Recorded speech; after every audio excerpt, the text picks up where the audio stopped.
Welcome to the Big Bets on Campus podcast. This is the Group of Five Deep Dive, and today I'm joined by two college football number-crunching madmen, Collin Wilson and Josh Dunn, a.k.a. Duck. I'm Mike Calabrese, and may I be the first person to tell you, welcome back to college football. Conference preview season has arrived. I'm going full Dan Campbell mode. I'm going to grab my, what is this, a venti iced coffee, 2 shots of espresso. I'm getting ready for everything we're going to be breaking down here in the coming weeks. It all starts with our beloved Fun Belt.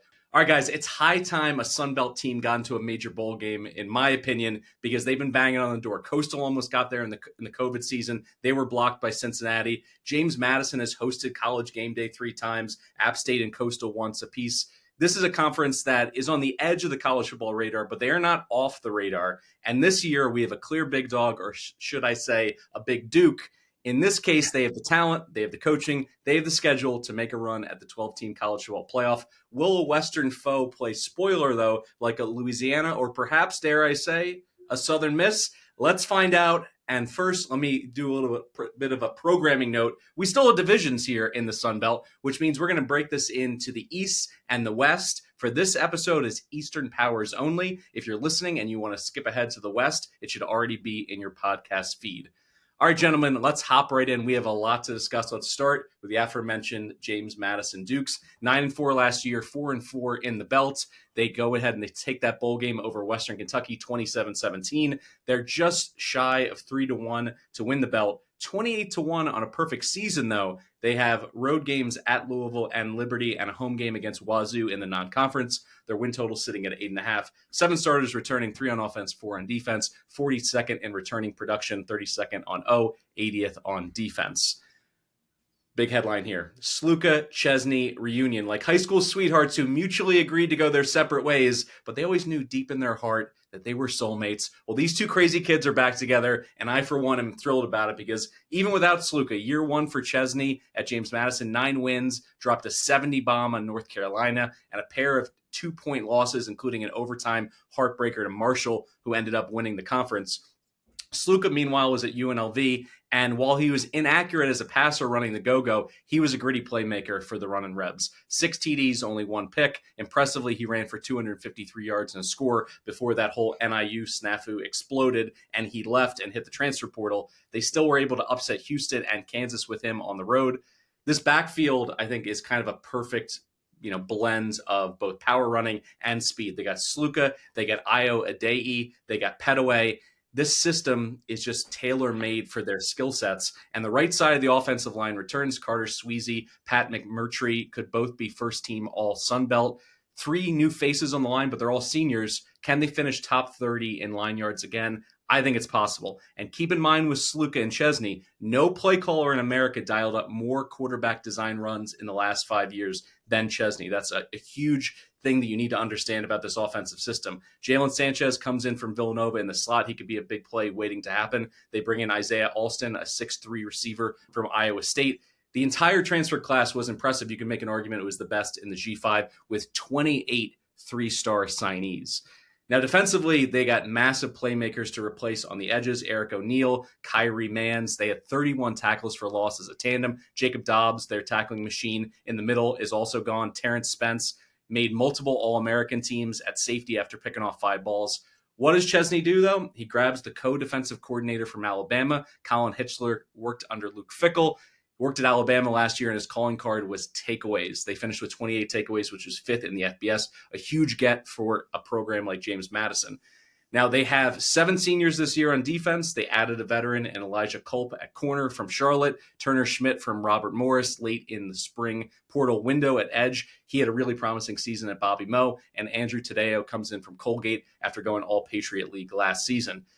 The theme here is experience, production, depth. They just need Emmanuel Bush to be a killer on the inside. He's massive. He's disruptive. He could be defensive player of the year kind of talent for James Madison in the middle of that defense, and he allows the edge to get more one-on-ones. So if he plays really well, I think the D-line could get close to replicating some of the production they had last year. All this being said, all this table setting, I can't wait to hear from you two guys. I'm really high on the Dukes. I love the opportunities in these marquee out-of-conference games. Liberty, Louisville, Wazoo. I think they get 1, if not 2 of those. I think they go over the win total, and they finally win the belt. Do you see the same thing, Collin?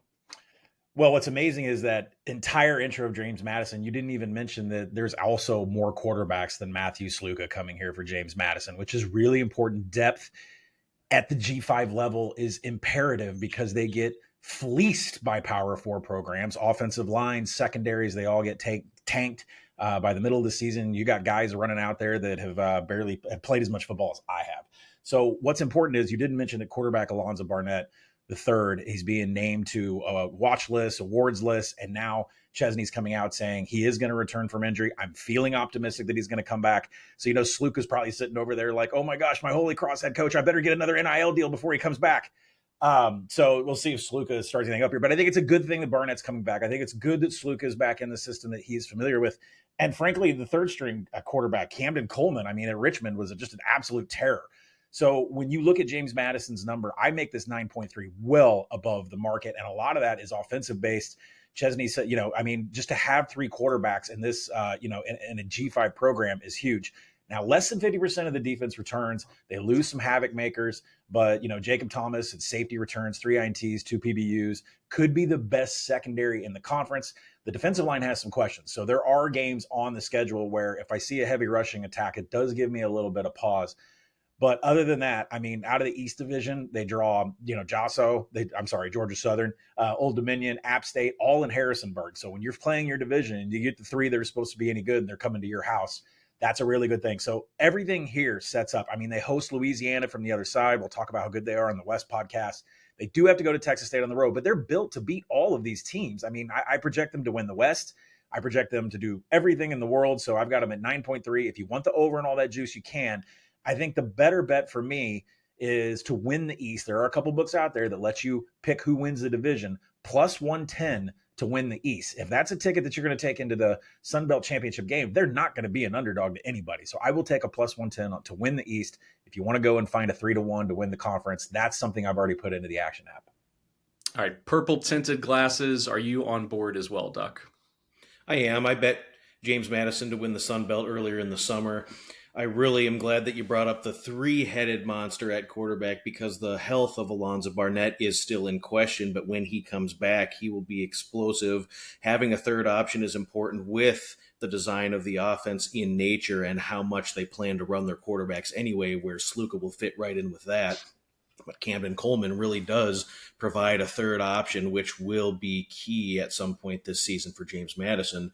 I think that the defensive line is a question, but I think when you look at who they get in the portal, transfers from Colgate, Maine, Louisiana Tech should complement Emmanuel Bush just fine. I think the defensive line is going to see an uptick in havoc and getting pressure on opposing quarterbacks, which will just solidify the Dukes as just a premier outfit defense in the Sun Belt this season. I think the schedule lines up really well. All of the road conference games are winnable.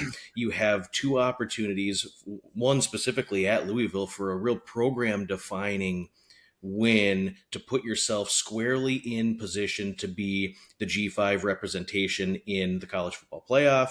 They have an opportunity to squeeze out another G5 opponent in Liberty coming off a bye. And really, this is kind of the time now for James Madison. This is a group that you kind of just assume that they would have 2 or 3 Sun Belt titles already based on the previous success of James Madison over the last several seasons, but they were ineligible during those years. They don't have a Sun Belt title. I think now is the time for this group to really put their mark on the Sun Belt. I like the influx of talent that they have in the portal. I like Sluka coming in to complement Alonzo Barnett whenever he gets healthy. I think that this offense is set to take a big step forward. Certainly my pick to win the East. I think I want to mention that Louisville game is so important because James Madison was in this similar position last year. And I think with about 7 games left on the schedule, I was podcasting with Stuck and I said, we've got to hop on 13-1 James Madison to make the playoff because if they sweep the remainder of the schedule, I think they're going to make it in. If you look out there right now, a couple books have James Madison make the playoff. It's 13-1 right now. So you need to ask yourself, I don't know what you project, Duck. I've got it around 20 against Louisville. I think some other places are probably around 13. So I would think that I would rather take a money line against Louisville in week 2 than I would take a 13-1 right now in the college football playoff for James Madison. I mean, we saw it last year with UNLV when you use Sluka to, get those 3rd and 5s with his legs to shrink the game down. Instead of 18 drives, you get 10, 11, 12 drives. That's the winning formula to knock off a top team. Now, granted, JMU dropped 70 on North Carolina last year. They went in the opposite direction, but I certainly think they have an opportunity to shrink that game down and make every possession more valuable. So it's an interesting strategy as opposed to tying your money up for months at a time with a 13-1. Just go ahead and take a big swing on a singular money line upset. I think that's an interesting play. We got a lot of teams left here. We got 6 more in the East. Let's go to Old Dominion next. 5-7 last season, 4-4 in the belt. They are 10-1 to win the conference this year. Their win total is sitting at 5.5. Offensively, it's Colton Joseph time. Kojo flashed huge ability last year on the ground and through the air. He shredded Georgia Southern and App State in back-to-back games, threw for 636 yards in those 2 starts, broke the century mark on the ground on 2 occasions. They led the nation in red zone scoring percentage and finished 6th in red zone touchdown percentage, which is huge for a G5 program. Collin, you always talk about this in terms of finishing drives. This is a program that hangs their hat on it. And because of the dual threat nature of Kojo in the red zone, he's able to use his legs. They get the numbers working for them in the run game inside the 5. I really like what they bring back in that regard. In just 8 starts, Joseph accounted for 22 touchdowns, and even split 11 through the air, 11 on the ground. Both tackles are back from a unit that finished 26th in line yards. The 3 other starters are all seniors, so this is an all-senior offensive line. The non-con is daunting. I see losses at Indiana, Va Tech, and Liberty, but then things soften up considerably. They're at Marshall and Monroe, both winnable roadies. They got home games against Coastal, App State, Troy, Georgia State. That, to me, the arrow is pointing up. I think they get to 7 wins. I think they threaten James Madison a bit this season, so I'm comfortable going over the 5.5. Let me throw it to you first, Duck. What do you see with the Monarchs?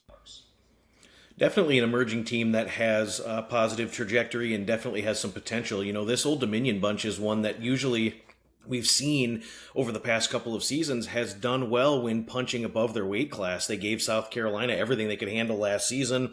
They've upset Virginia Tech a couple of times. They've played some competitive games against University of Virginia. And so I think it's a team that is well coached. I love the quarterback play of Colton Joseph, and I think he's poised to have a really solid season this year in the Sun Belt. I think the offensive line play is going to be crucial for this group in what sort of step they take offensively. They're an experienced group on the offensive line. They do need to cut down a little bit on some of the sacks that were surrendered last season as they gave up 36. But I had in my notes that they did pretty well on 3rd down. They were very exceptional in the red zone, and that is just so key in any sort of level of football, but specifically in the group of 5, when your red zone chances at times are limited, you've got to cash in, and they did really well cashing in touchdowns at 75% and only had 2 empty red zone trips. So I was very impressed with what I saw from them in the red zone. If the defense makes any strides, this team will really be feisty in Sun Belt play. They have to cut down on the explosive plays surrendered. They gave up 46 plays last year of 30 yards or more, and they need to create a little more havoc and kind of build on some of the things that they did well last season. But I think some of the talent that they bring in will allow this Old Dominion team to be right there. I'm not necessarily going to say that they'll upheave James Madison and win the East, but I think that it's going to be them, Georgia Southern, and Old Dominion are going to be kind of 1, 2, 3. Now, some of the conference games on the road could be a little bit tricky, so I don't necessarily know if I love them going over in the win total market too. This is another important thing in the win total market, because with this group specifically, there's a 5.5 available, there's a 6.5 available. So you really need to assess where the VIG is at and try and find out where the math works out for the better bet. I definitely think this team is capable of making a bowl game. We saw several close losses last season. They were kind of on the cusp. This year, I think they do that. So I think it's a bowl team. I think it's a really feisty group in Sun Belt East play, and positive trajectory for the Monarchs. I'll add to that. Yes, I'm positive for Old Dominion, but I have problems with firing with my actual money. And I think maybe we should talk about some of the reasons why. And the reason why I'm seeing so much preseason love, right? 7 losses all by 1 possession last year. That's going to catch everybody's attention that does second order win total type mathematics and says Old Dominion is on the rise. I make this win total 6.5. So you'd think I'd fire at 5.5. I'm just really sick and tired of these shitty ass books jumping juice up to -200. Can you please just rise at a half game, take 70 cents off the price? when you get later into August, which we're about to, sometimes some books offer alternative totals. And I think I'm happier waiting till a 6 pops and taking the over on that than I am a 5.5. But there are things that I have problems with. And Calabrese, you mentioned it. Yeah, they pride themselves. Old Dominion offensive coordinator Kevin Decker prides himself on finishing drives, 4th in the nation last year in finishing drives, which means every time they got past the 40-yard line, they got a touchdown. But guess what? 119th in quality drives. They could never get to the 40-yard line. So they cashed in when they had it. It's like somebody that went to the casino for 12 hours, played the blackjack table for 15 minutes, and tripled their money and just walked out. That's exactly what the Old Dominion offense is. Now, Kojo comes back, but everyone sees the 11-5 TD to INT splits. I see 6 big-time throws and 20 turnover-worthy plays. That bothers me. It gives me a little bit of hesitation. He had nearly as many turnover-worthy plays and a clean pocket than when he was blitzed. And that gives me a little bit of pause too, but you can't really get over what he did. 11 TDs, 19 missed tackles forced. The fumbles have to improve. Old Dominion just can't really get to the James Madison level unless some of those sloppy things kind of figure themselves out. 0 experience at the wide receiver level. We got some, JUCO players coming in there. On the defensive side, linebacker Jason Henderson comes in. He hasn't played since 2023. He had 93 tackles, 24 pressures, really going to help out the defense. It's an unproven secondary. Could be the worst unit in all of the Sun Belt. That makes me a little bit nervous. And then Duck kind of mentioned the schedule. I mean, you're facing Coastal and Marshall in back-to-back weeks. Both of them are coming off of byes. Then you're going to go on the road again, double back-to-back road travel against James Madison. I do like the over here. I don't like betting money on A, teams that are sloppy with the football and drop it on the carpet, and B, books that like to juice this shit up to -200. So if I can get a 6 out there at a normal price, I will consider it, and it'll be a low-volume play. Football season is here, folks, and we've got some huge improvements and updates coming from the award-winning Action Network app that we're very excited to discuss in the weeks ahead. But to get the most out of the app, you still need to be an Action Pro subscriber. It's only with Action Pro you get real-time pick alerts from me, Duck, Stuck, and Collin, and the entire Action Network team of experts. Plus, you can access pro projections powered by Sean Kerner and our predictive analytics team, plus a million other benefits. And right now, BBOC listeners can save $20 off their annual price of Action Pro. Just go to actionnetwork.com/pro and use promo code BBOC20. That's actionnetwork.com/pro and use code BBOC20 for $20 off the annual price of Action Pro. All right, we just mentioned it. There's kind of a cluster of 3 teams at the top here in the East. Let's get to Georgia Southern. They went 8-5 last year, 6-2 in the belt. New Orleans Bowl lost to Sam Houston by 5, 31-26. They're plus 850 to win the conference. Their win total sitting at 7.5. They have 10 starters returning evenly, 5 on each side of the ball, 42nd returning production, 37th on offense, 62nd on defense. 4 of Clay Helton's 5 starters up front played significant snaps last season. Blocking for J.C. French IV is critical because when he has time, he's great. And when he's pressured, he's a walking turnover-worthy play. He was pressured on 141 dropbacks last season, and that translated to 20 turnover-worthy plays. That was the 3rd highest pressure rate in the belt and tied for 2nd most turnover-worthy plays in the conference. O.J. Arnold comes in. I think he's a perfect replacement for Jalen White at running back. He's a sleeper in fantasy circles, so it seems as though production-wise they're going to be able to do the same thing out of their running back room. Josh Dallas and Dalen Cobb give him familiar targets. By him, I mean J.C. French to throw to. Ryan Applin needs to take this offense to the next level, though, and it's possible with this schedule because it is light on fearsome defenses. Defensively, there's a real strength in the secondary with 4 starters returning out of the 5 roles. But keep in mind, they finished 120th against the pass, albeit with 13 interceptions, which was good for 36th nationally last year. So they gambled, and when they did, sometimes they hit it big with those 13 picks. Can they deal with the loss of Marcus Watson Trent, though, at linebacker, who left for riches from Nebraska? He was the defensive player of the year, 118 tackles, 7.5 tackles for loss, 4 forced fumbles. He was their big play man on that side of the ball. He was a monster. Brandon Tyson comes in. He's apparently been turning heads in the offseason, but Watson Trent was a heart and soul kind of guy, so I have my questions about what they're going to look like from a toughness perspective. I think this number is just about right. It's a pass for me. It's 7.5. French also scares me a little bit because if they're going to try to go neck and neck with a program like James Madison, he has to, I would say, almost cut these turnover-worthy plays in half. I'll go to you first, Collin. Do you think Georgia Southern has the goods to be able to have this glow up this season, and is J.C. French the man to do it? J.C. French was on my radar for the beginning of last season. Like, what is this kid doing? Then the book got out on him, and coverages started to change a little bit, and he kind of disappeared. Listen, I make Georgia Southern about 6.6, so under 7.5 as a play. It is in the Action app, and let's go into a little bit further deeper dive about what I think about this team. Potentially the best quarterback, running back, wide receiver combo in the Sun Belt. You can't deny that. French went 17-7 TD to INT ratio before the bowl game against Sam Houston. 79 offensive line starts come back. That is more than any other Sun Belt team. And that is something that you have to take note of in these G5 levels about how many starts we have coming back on the offensive line. Up in the SEC and in the Big Ten, you can just slot in some 5-star blue chip and he'll be okay after like 5 snaps. Slot Josh Dallas, 2.1 yards per route run. That makes us an extremely potent offense that everybody needs to be aware of. But you mentioned replacing the defensive player of the year on the defensive side. This is a little bit weird because generally with these teams, we're light on secondary and we may have experience in the front seven. It's the backwards effect here for Georgia Southern. We have one of the best secondaries in the Sun Belt, and we have a lot of question marks in defensive front seven. So it's one of those things like when they played Boise State last year and Ashton Genty went for 1 billion yards and Boise scored 1 billion points and Georgia Southern did too. Well, I feel like the same thing is about to happen here where everybody's going to be able to run. Everybody's going to get about 8 yards per carry against this Georgia Southern defensive front seven. And Georgia Southern's going to have to keep up offensively. They can do that, but I like what they return in their secondary. They're starting strong safety, the 2 returning corners. That's all going to work well for them.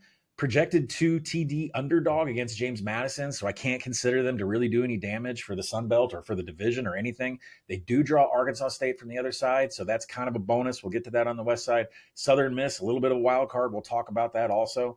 But look at this schedule, under 7.5. Try to find me 8 wins on here because I don't think you're going out to Fresno and beating Matt Entz.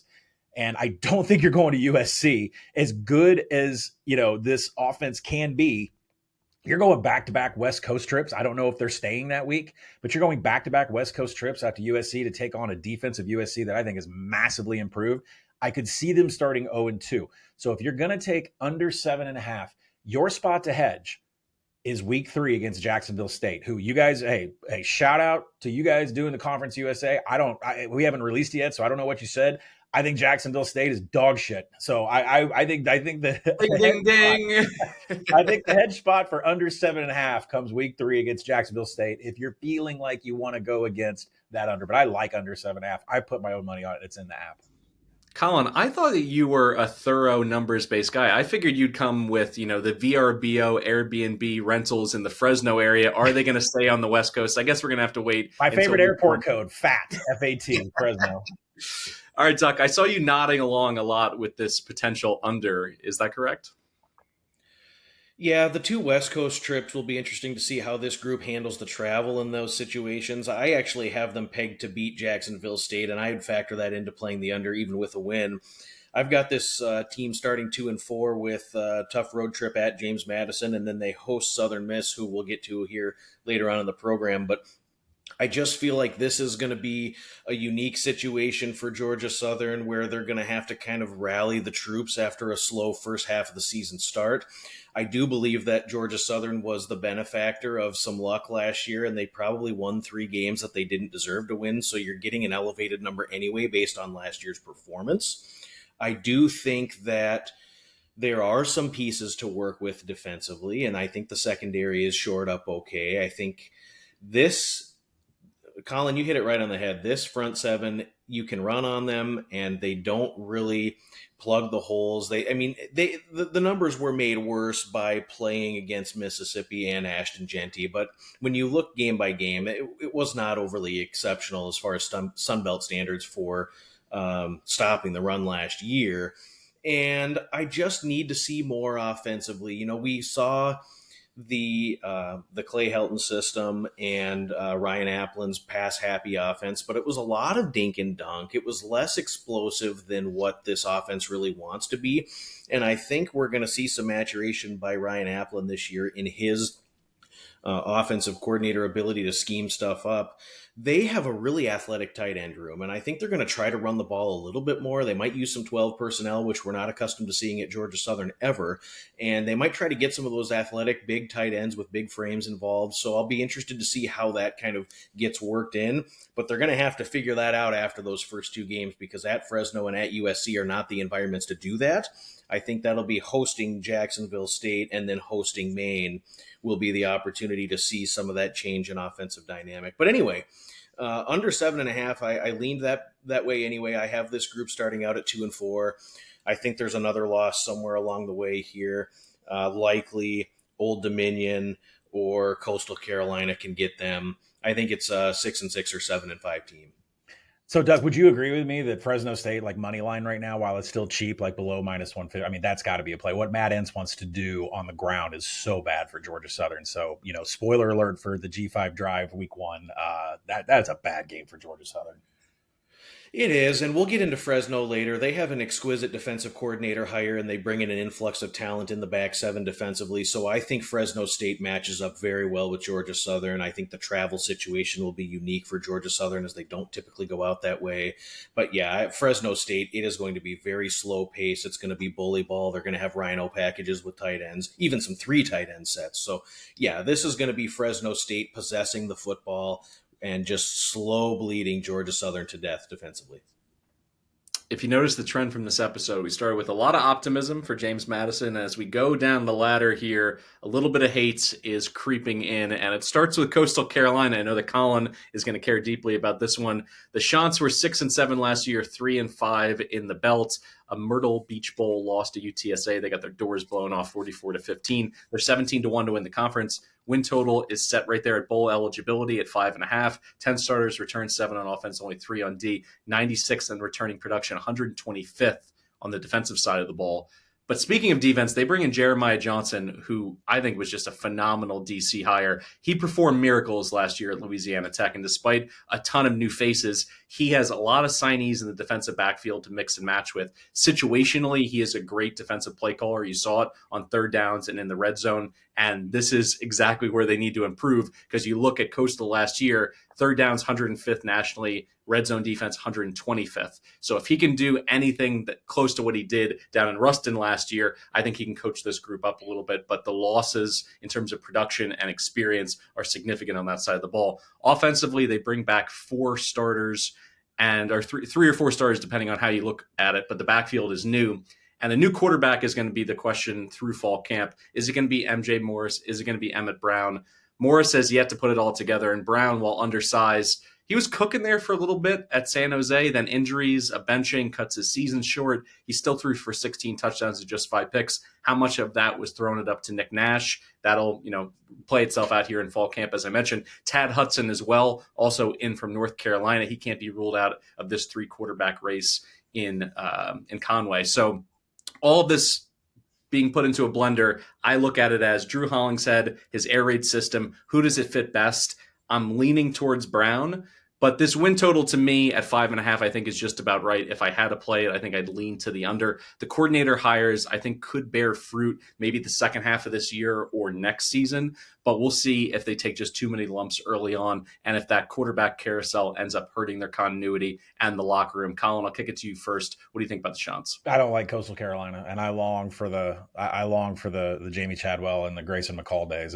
Those were some good times. You kind of, what is that saying from The Office, Andy Bernard? You wish you were new in the good old days when it was happening. Like it's done. Like cut it, surf turf. Like I don't like this team whatsoever. MJ Morris transfers in from Maryland, but he's going to get 69 offensive line starts in front of him. That's a positive. That's one of the best numbers in the league. But they switched concepts midseason on offense because they didn't know what the hell they were doing and they were ineffective. And right now it's really kind of a question. Are they going to go air raid with Morris, which I'm not really sure he can run? Is Tad Hudson, the transfer in from UNC, going to run this offense? There are so many question marks on the offense that it's not even worth mentioning, because there's even more on the defensive side of the ball. The defensive line, the defensive backs are all completely depleted.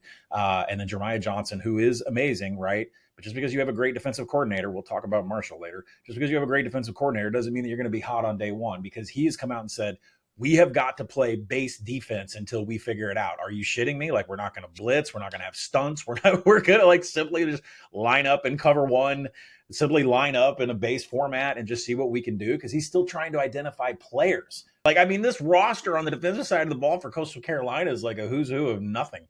I mean, they do the schedule wise. They have a good bye week heading into ODU. They catch ULM on back-to-back travel. Should get a win there. Road trip to App State. We'll see whose program is in worse disarray. I have 5 games that are projected within a TD or less. I have them favored in just 2 games by a field goal or more.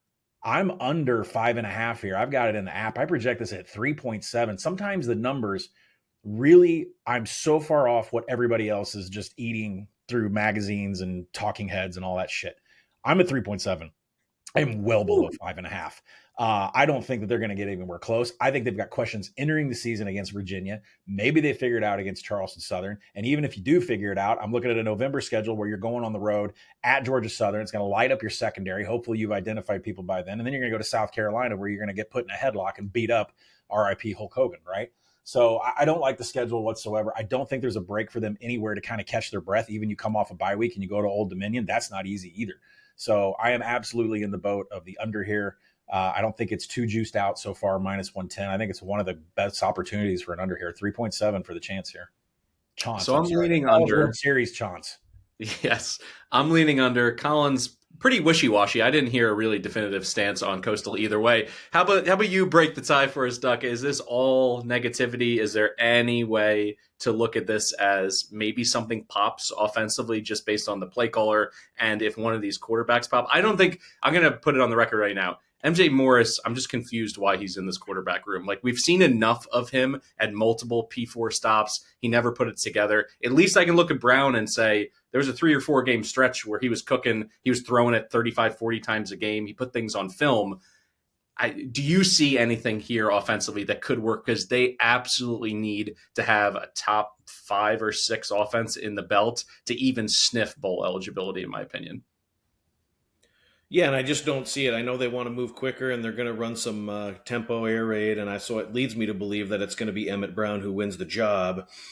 But there's just too much negativity that falls into what I would consider poor coaching. This team performed very poorly on third down last season, only converting 38%.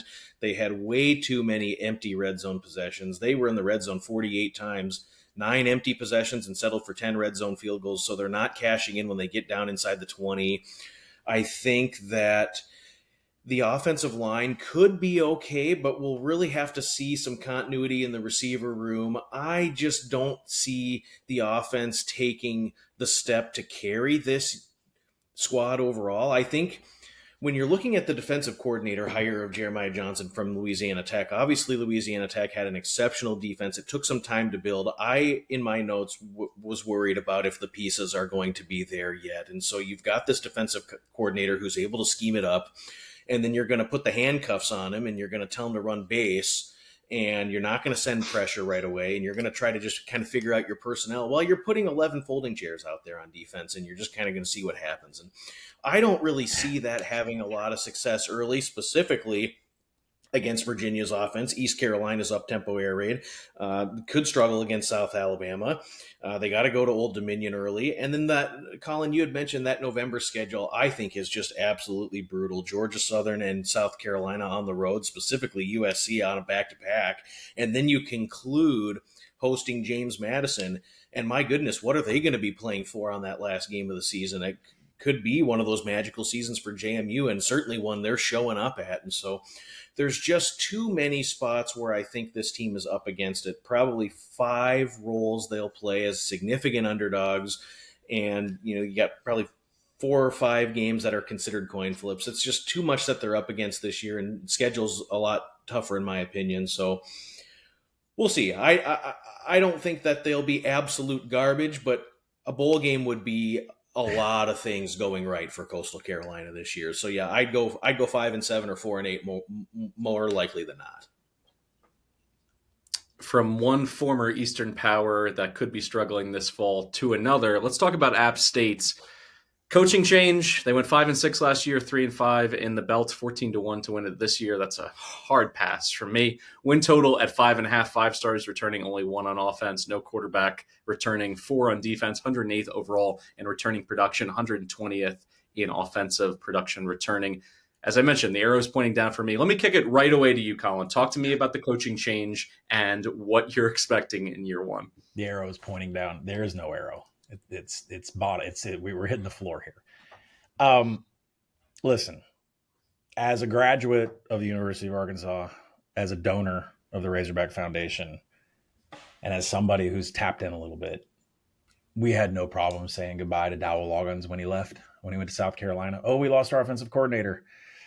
Good. I think Petrino's on his way. Did you hear anybody cry at South Carolina when he left? Didn't hear that either, because you know what his offense was? Let's let Lenora Sellers just get into trouble and see if he can just make shit happen. Do you know what KJ's offense was? KJ Jefferson? Let's just let him get into trouble and see if he can make shit happen.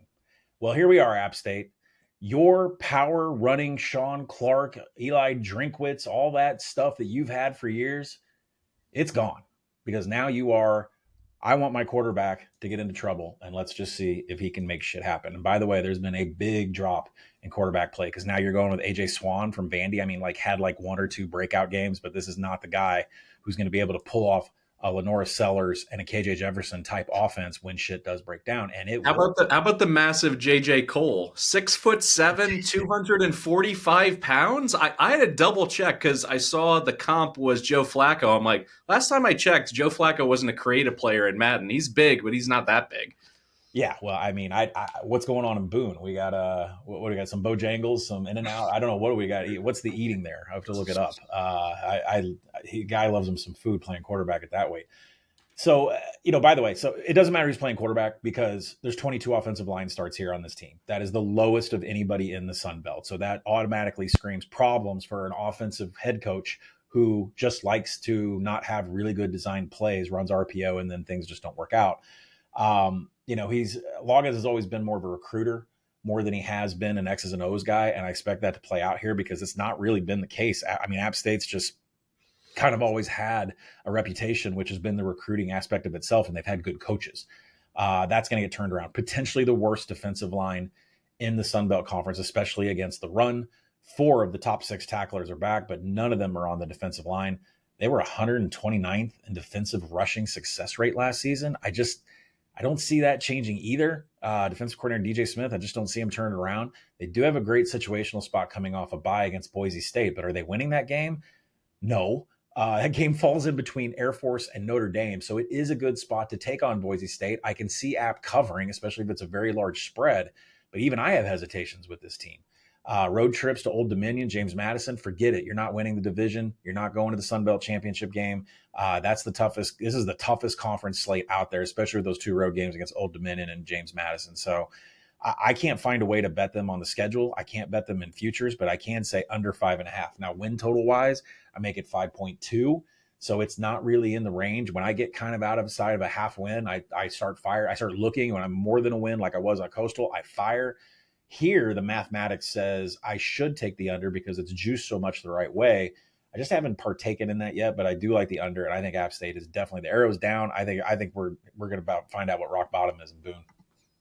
The only good thing I can say, and I'll frame it to you, Duck, in this way, is the schedule isn't necessarily littered with big-time quarterbacks. I mean, this defense fell off a cliff last year in nearly every category. The secondary was one of the least disruptive in the entire country.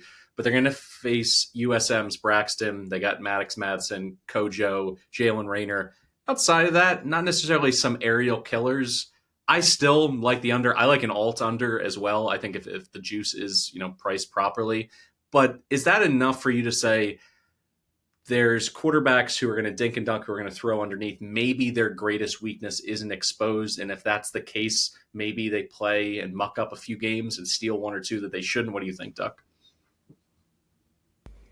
It's conceivable, because they do play some descending programs on their schedule and some programs that are in transition, namely Charlotte, Marshall, Arkansas State, Coastal, and they get Georgia State on the schedule. So they do. And Lindenwood, the powerhouse of Lindenwood, Duck. Don't forget that. Yep, OVC powerhouse Lindenwood is a bad FCS program. So, I mean, there is a theory that you could draw that there are some wins on the schedule. But for me, I mean, this system is just going to be atrocious when you're banking on what they want to do offensively with AJ Swan and JJ Cole. I'm just not interested in either one of those two guys leading the helm offensively. What was really concerning to me last season is that this defense absolutely bottomed out. They were just so atrocious, giving up 6.5 yards per play, 45% on third down, couldn't get off the field. They were terrible in their red zone defense, didn't create havoc. They just really didn't do much to necessitate getting on a roll and winning football games. And you could argue that even in some of their wins, they were fairly fortunate. Their second order win total and their deserved win metrics would have called for about a 3-9 season as opposed to what they did at 5-7, 5-6.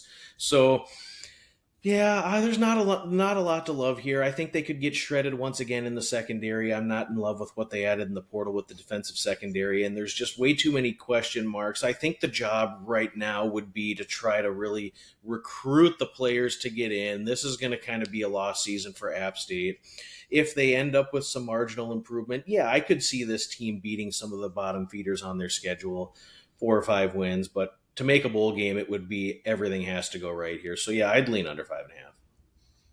All right, let's look quickly at Georgia State because in my notes it says Collin does not care, and I'm also on board there. The Georgia State Panthers 3-9 last year, 1-7 in the belt, 39-1 to win the belt.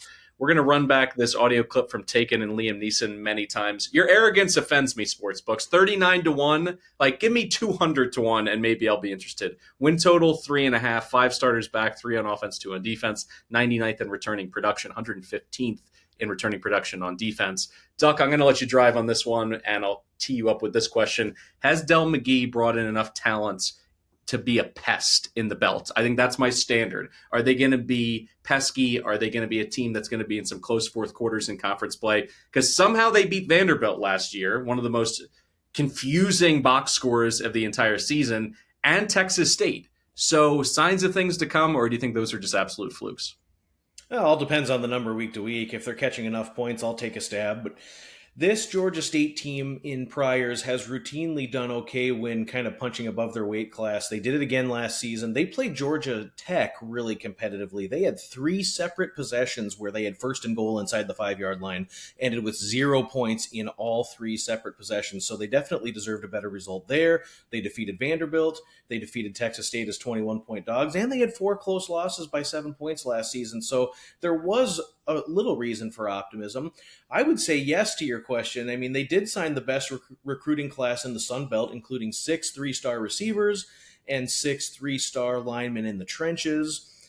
What I didn't like is that the portal was really focused on the running back position, and they really needed to shore up other areas defensively, and so I was not overtly excited about that, although the running back additions I thought were exquisite with Rashad Amos, who we all remember from Miami of Ohio, and also Jordan Simmons, who never really matured at Akron, but a serviceable running back for sure. What I'm concerned about is OC Hugh Jackson, who comes in from the NFL, and I wonder if this is more schematics or if it seems to be experimental because they're going to be migrating away from the offensive system that we've come to know and love with Georgia State over the years. And they're going to play very slow pace. They're going to run some pro style. They're going to bring some tight ends in. And I just don't know if that necessarily fits the skill set of quarterback Christian Velu, who comes back several years in the program. I do think that they did add some influx of talent in the receiver room to help Ted Hurst, who was a pretty explosive receiver for them last year. And the offensive line could be okay. I think they're going to have to play very slow and try to possess the football because their defense was atrocious. Their defense was very, very bad against the run, gave up 5.2 yards per carry, and 8 times last season they surrendered over 200 rushing yards in those games. So it's just going to be a situation for me where you're going to be able to run all over this team, and I'm really concerned with some of the teams they play early in the schedule and how that's going to look.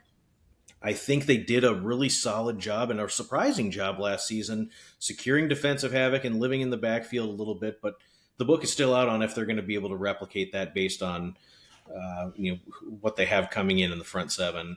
Could be okay in that regard, but The secondary is a full rebuild that's going to have to improve quickly because they could also just get torched on play action pass. It could be really, really a tough season defensively for Georgia State.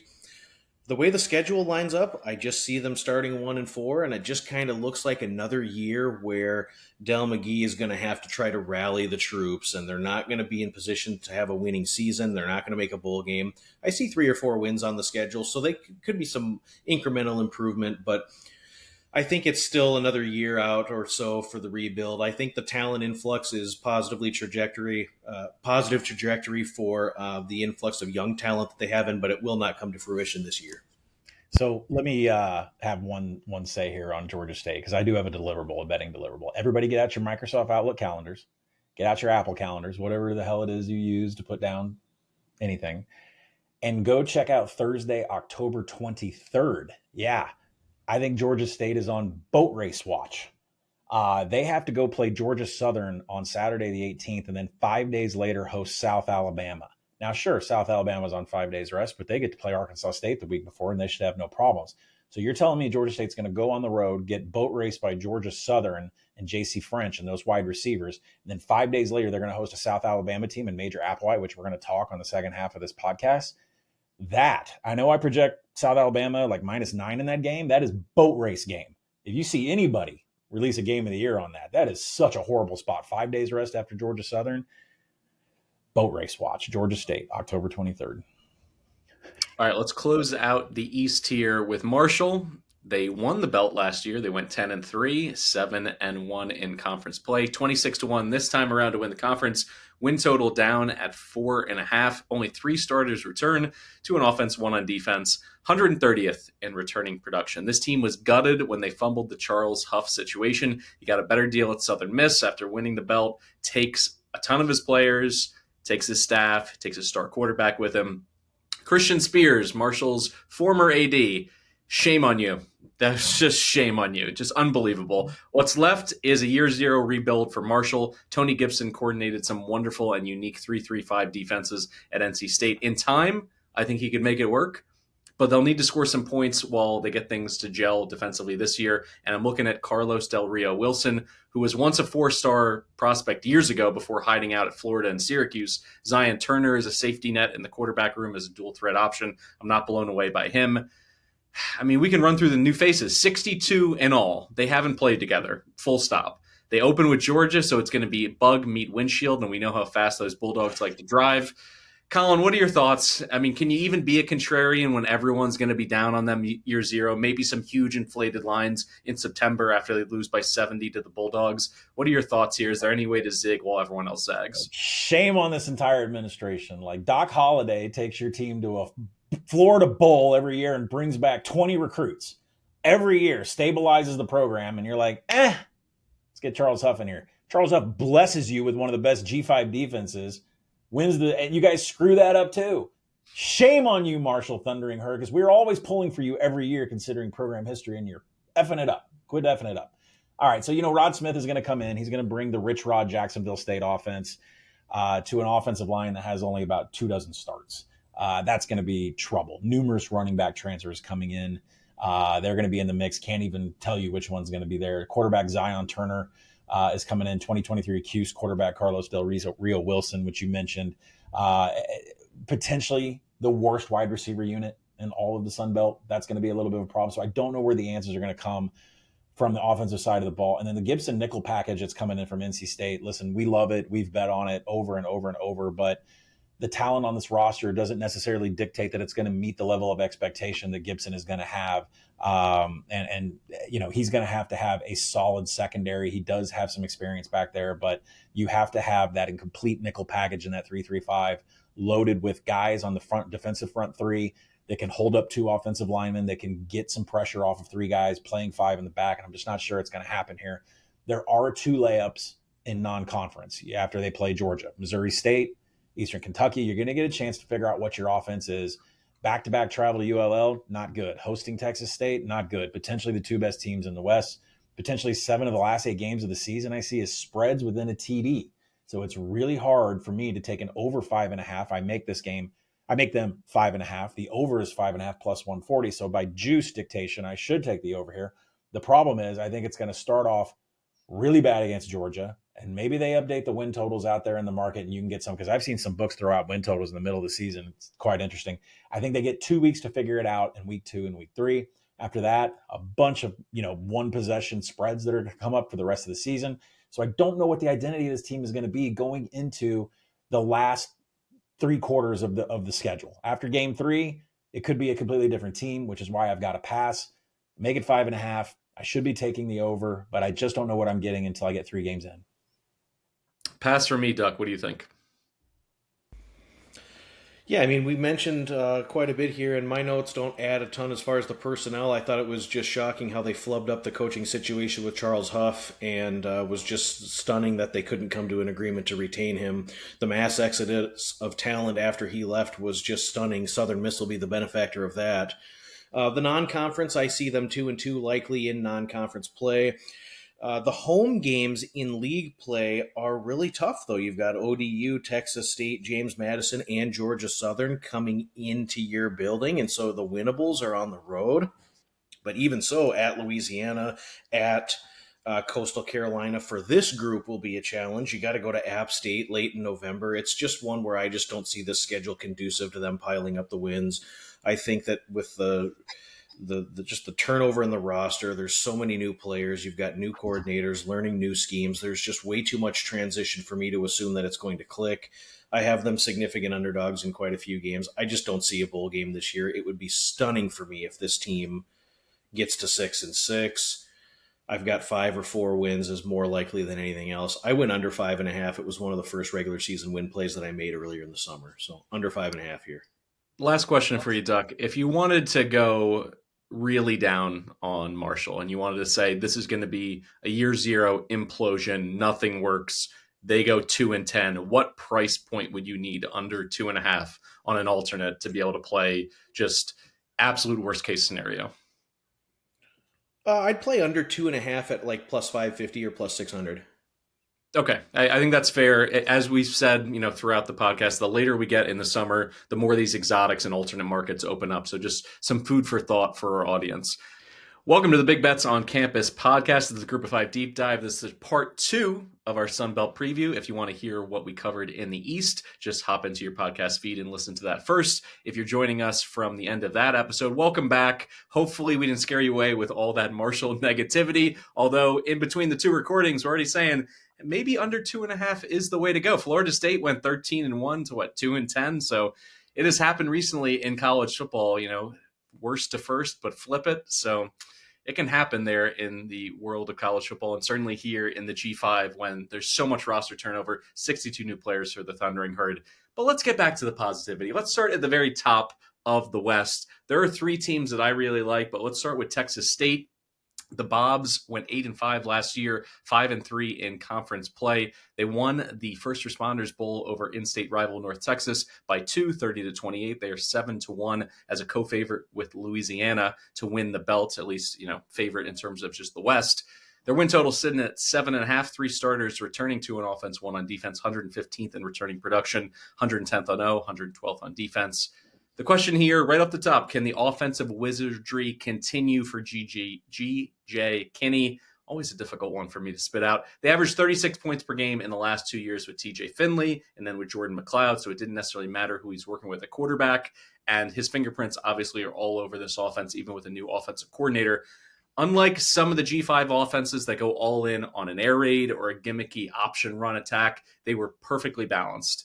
So the question for the group here off the top, is it going to be Brad Jackson? Is it going to be Nate Yarnell? Is it going to be Keldrick Luster? Or does it not even necessarily matter because we got Kinney's system? What do you think, Collin? Yeah, I think the second thing that you said is right, because if you're making a bet on Texas State, you're making a bet on G.J. Kinney's system, who, stops at Tulsa, stops at other places. He had a little dip into the go-go. He's got his own flavor of that going. I mean, there's a lot about his offense that is catching a lot of eyes. I'm actually kind of surprised he's still at Texas State. Probably destined to make it up on the P4 level at some point. So you're really betting on the fact that it's his offense, because they've lost every single starter. And Keldrick Luster, I think, is the one who may be turning the heads and maybe the best fit of this offense. He comes in from SMU. over the incumbent Brad Jackson, who has run plays in this offense. But if you don't hear Brad Jackson's name during camp here, that's because he's just not doing it well enough, and one of these transfers are going to beat him. They do have one of the best centers in Sunbelt with Tellett Lockett. He might be the best in the Sunbelt, which is great for one of these 4 quarterbacks to get behind. They do have 2 September games to figure this out. Eastern Michigan, not worried about it. Nichols, not worried about it. I understand you're going to UTSA, not that big of a road travel. Probably one of the defenses you can still exercise, try to figure out what you're doing on offense. And then, Arizona State is going to be a battle, but that really falls into a part of Arizona State's schedule where they might not care about that game whatsoever. So there is a month of September, and there is an outlook where this team could potentially have an identity, who the quarterback is, what their best attributes are. But really, if you're betting them right now, it's on the belief of just the offense. Top 3 tacklers of the 4-2-5 defense coming back, so that's good news. They should have success in stopping the run. That is also good news in this conference. There isn't much positivity about the back 7, though. That is where they're going to give up a ton of explosive plays, and that is something that Texas State last year, they were 106th in coverage. They were 92nd in giving up the big play. There were things like passing downs explosives. They were 118th. Like if you got, 3rd and long on the Texas State defense, you could get a touchdown. So that it's one of those things. I don't expect that to stop, but they're just going to have to outscore. I project them 7.1. So I don't have them necessarily making the Sun Belt championship game, and I don't have them necessarily getting over their 7.5. It's not anything other than looking at trying to figure out this offense, taking them saying they can't win Arizona State, which they could take. I mean, Arizona State is not a good part of the schedule, and I still have questions about Kenny. We'll get to that when we get to the Big 12. And UTSA, I've got favored as by like 8.5. So there are games on here I don't think that they can win. So I haven't played an under. I'm not going to play an under because, again, are you betting on the system, or are you going to bet on the fact that they don't have any returning players on offense? Duck, let's talk about the defense real quick. Lots of players poached by P4 programs like Virginia Tech, Michigan State, Colorado, SMU.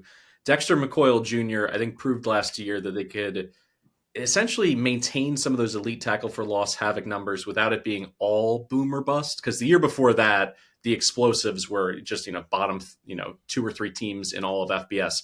Incrementally, they made a little bit of an improvement there. But when you look at it, 8 wins last year, 4 of their losses by 1 possession. Do you believe in this transfer class, that has 34 3-star players? And defensively in particular, they're relying on a group in the front, at least one of these guys to pop. You got Don Terry Russell, Mississippi State on the edge, Michael and Wakocha from Cuse, Jordan Sanders, who looked fierce at Cal Poly. They need these guys to step in and fill some of those havoc numbers because that's their calling card. They essentially want to take the ball away. They want to put teams in a hole, get them behind the sticks. Even with that being said, they still had the problems with the explosives in some of those big moments. I mean, they really should have beat Arizona State last year, and they get another shot at them. They got to go to the desert on September 13th. The week before that, they play the Roadrunners at the Alamo Dome, and then they also host James Madison on October 28th. So they have big opportunities, big moments to secure huge wins. Do you think they get it done, or do you think they're mispriced here along with Louisiana in the West? I think the win total is fairly priced. I think with the defense, you just have to kind of live with the high risk, high reward. You're going to give up some explosive. You're going to send the blitz. You're going to possibly get in the backfield. They did pretty well at that last season with 36 sacks and 96 tackles for loss secured last year. So defensive havoc numbers weren't too bad, but it just took a lot of high risk in order to do that. What you saw on the back end was susceptibility to giving up the big play and far too many explosives. Just to circle back to the question you asked, I think it does matter who wins the job. And the reason why I do is you can be betting on this team in the system to put up numbers and have the flashy, fun offense to watch. But I specifically look at what happened last season for Texas State, which cost them on the field in games against Arizona State, Louisiana Lafayette, Georgia State. They were just so untimely in their turnovers, and there were just flippant mistakes that were made in key situations of those games that had a direct impact on those 3 games, and it really cost them on the field.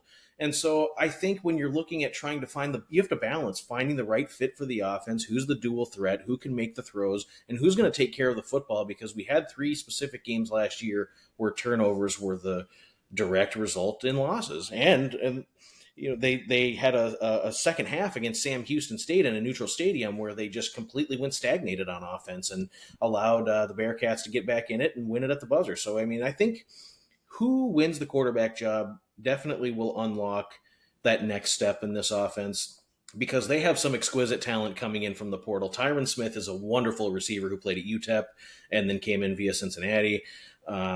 Greg Burrell at running back from UNLV should fit this offense just fine. Mims comes in from Southern Miss, so I think he'll be good in the slot. So I think there are some explosive pieces offensively.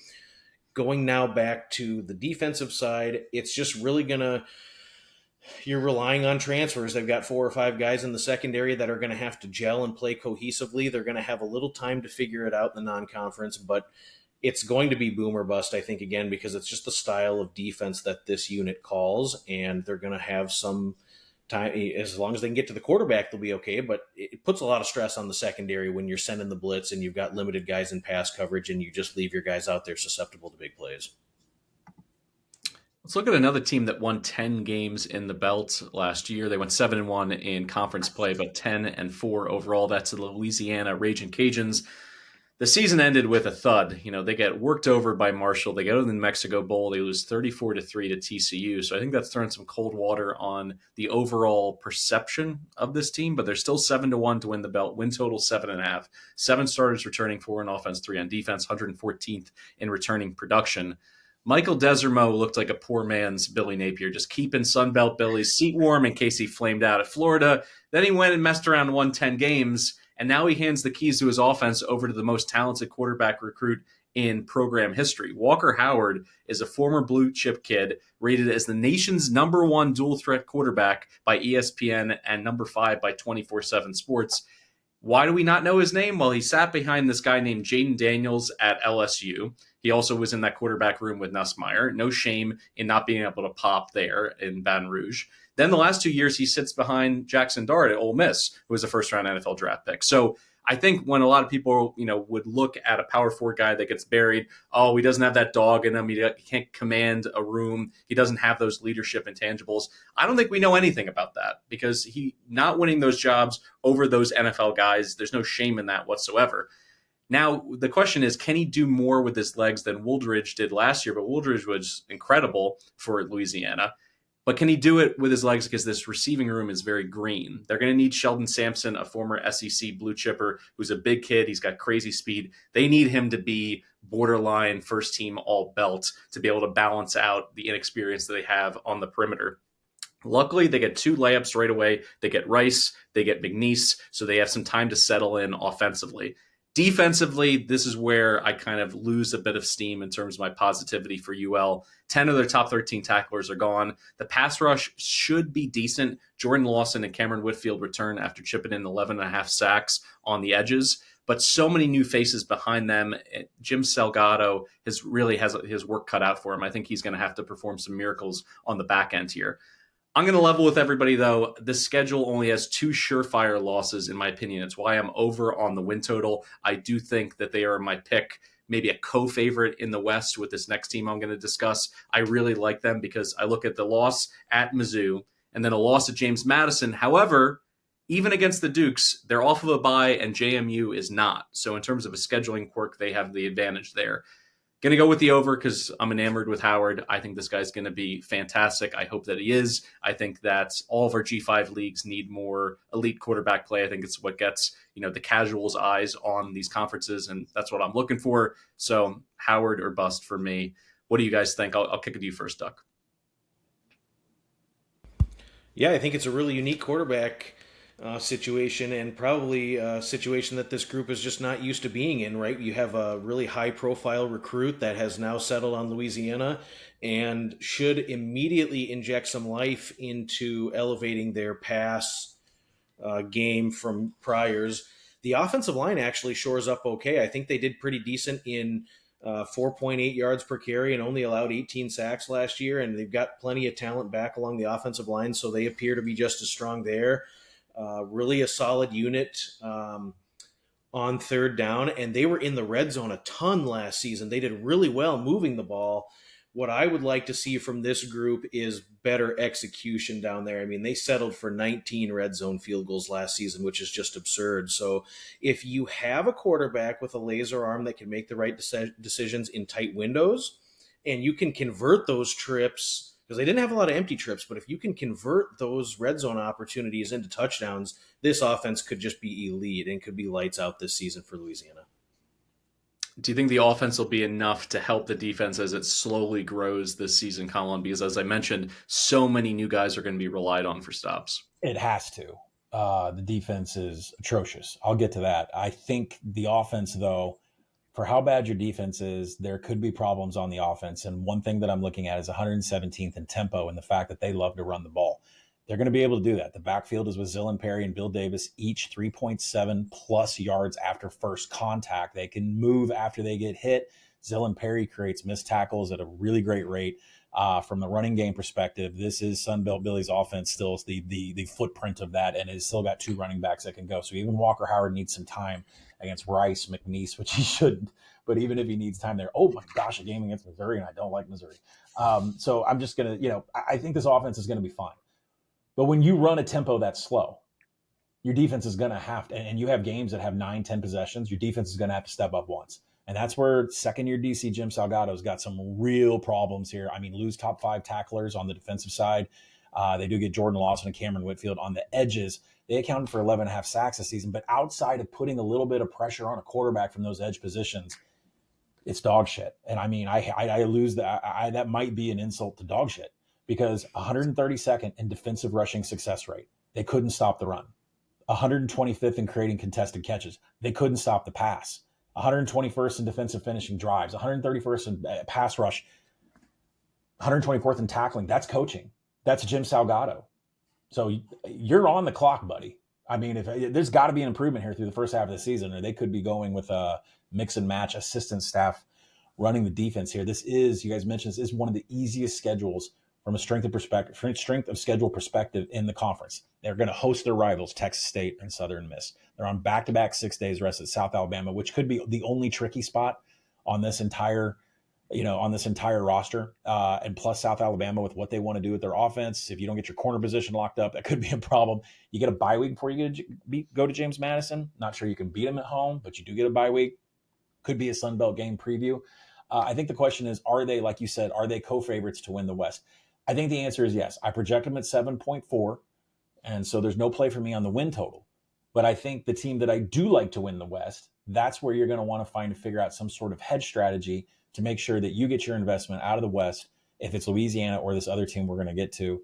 But I think the offense, the fact that they run one of the slowest tempos in the nation puts the defense on alert that you're going to have to get a stop at some point. And that's where I get a little bit queasy about the Louisiana team total and potentially playing over or taking them to win the West.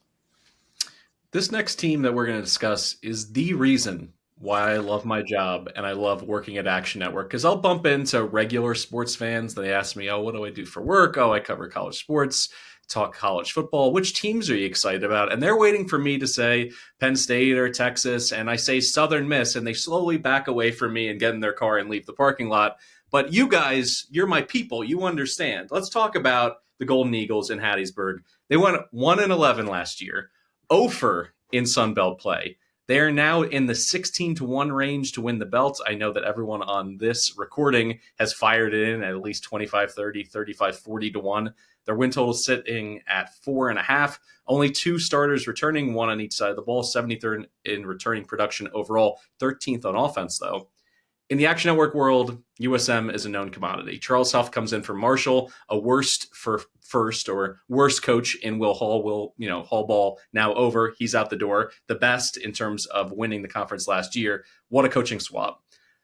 Let's start with the fact that quarterback play for USM has been horrific since Nick Mullins left. I mean, him going to the NFL basically You're there's discounting Frank Gore and his auntie playing quarterback, I guess. Yes, exactly. I mean, when you could legitimately say, no tongue in cheek, that go Wildcat and just have a running back throw the football, that's your best situation. That's how bad the quarterback situation has been for years here. And now Braylon Braxton comes in. He went undefeated as a starter last year, 19-2 touchdown to interception ratio, 2 separate 140-yard rushing performances. His dual threat potential, then you blend it with Blake Anderson as the play caller. Blake Anderson, it seems like his coaching career, his life was over when he was fired at Utah State for cause. Now he's suing Utah State. It seems like he has a good case there, certainly enough for the administration at USM to say that you can, resuscitate your career here. It looks like you're clear of those legal hurdles. He is an incredible play caller. When you look at the statistical monsters that he coached up at Arkansas State and Utah State, programs that didn't have a full cupboard of P4 talents or guys that they went in the portal and just paid, Justice Hansen, Logan Bonner, massive seasons for him. So I think when you look at this and the skill positions that are going to be around Braxton that are loaded with former P4 talents in their backfield at wide receiver, I have faith in this potentially being a top 4 offense in the belt, which is incredible given the 5-year run coming off an 0 season in conference play. And on top of everything else, last year, dreadful turnover luck. Bill Connolly wrote this up for ESPN. They were negative 19 in the turnover margin, which was dead last in FBS. And when you look at what it should have been based on, average luck and balls, bouncing around on the carpet, it still should have been -8, which would have been dreadful on its own. So I'm not saying that they're going to go from the bottom in terms of turnover margin to be a top 25 team, because, by the way, Marshall was very fortunate in that way. I'm just banking on them being closer to 0. And I think if that's the case and the breaks aren't necessarily always going against them, that changes everything for this team and the overall upside. The defensive pieces, they got to be a lot better. They got to come together, and they have some in terms of Josh Moden comes in from Marshall. If he puts on weight and maintains his speed and agility, I could see him being a 3rd or 4th round NFL draft pick. That's how good he is. I thought for sure he was going to go to a Power 4 program in the portal.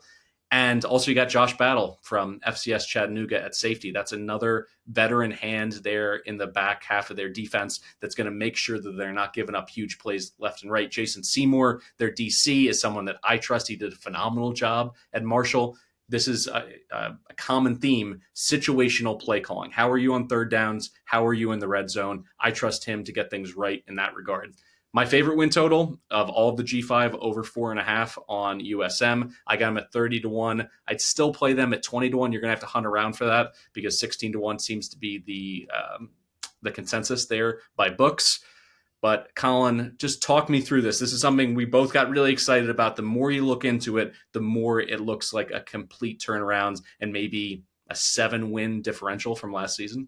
About 7-8 years ago, when the Sports Action app was invented, and I think it had maybe 5 downloads in the App Store. I went to Vegas and started laying into Temple 40-1, 30-1, 25-1, because I knew Matt Rule was going to make it to the AAC championship game, which he did. Pre-pandemic, our podcast was hot on UAB 35-1, and we knocked it down to 20-1, and they beat Middle Tennessee to win their conference championship. This has that feeling. Now, the bad news for everybody listening is that 40-1 that I snagged when the lines opened up. I was in the middle of college baseball season, but this one I had bookmarked, I had pinned, I had constant reminders to wake up every morning and check 7 books to see if the numbers have hit. I wanted this one bad. Now, not only is the entire Marshall Braylon Braxton and 5 of the 11 starters on defense should be from Marshall. Charles Huff is bringing that defensive staff. But on offense, when I heard that Blake Anderson, who was the head coach at Arkansas State with some electric offenses, and he left his RIP to his wife, died of cancer. He needed a change of pace, and he went out west. Maybe he didn't like the fit. Kind of some bad things happening at that program. He comes back to the Sun Belt. Nobody knows this conference like Blake Anderson. And now he doesn't have head coaching duties, and he's just going to play offensive coordinator to best quarterback in the league. My power rating numbers can't get to where Southern Miss needs to be. I project them like at 4 wins, and I don't think that's right.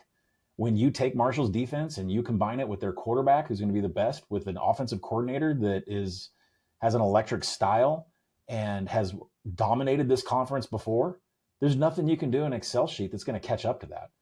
So I think the big question, and then the schedule is tough, but it's tough if you look at it from the perspective of, I'm an old school guy with power ratings, and there's no way you're getting more than 10 points during the offseason because you have a ceiling as a program and you've never been able to beat anybody, and you've always been 132nd in my power ratings. I can't get you above top 100.